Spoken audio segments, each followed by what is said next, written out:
Your Money Mondays. Okay, nowadays banks are looking to rack up extra money wherever they can. As a result, that means you can sometimes get hit with more and more bank fees. And in most cases, complaining might or might not get you to where you want to be. But it turns out with bank fees, it really works. A new study found that a well-executed gripe can actually save you a lot of money. And Joe Burt from the Certified Financial Group, the Oracle of Orlando, joining us right now to tell us more about this. Good morning, Joe. Good to see you.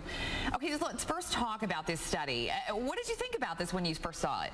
Well, first of all, it is true. But the thing that we need to know is that in 2011, about $35 billion were assessed against consumers for these overdraft bank fees. And what they're trying to figure out is, okay, what is it, how they get there, and what can we do to avoid them? All right, so you were talking about something in the commercial break I thought was interesting, is that basically what happens is these banks encourage you to sign up for these debit cards that have overdraft protection on them. So what happens? You think overdraft protection, I'm covered, right? Sounds like a good thing. Well, you get the debit card, and then you get the letter from the bank that says you really should do this because it protects you, and if you have overdrafts, it's bad on your credit, yada, yada. So sign up for this, and if you have overdrafts, it costs you $35.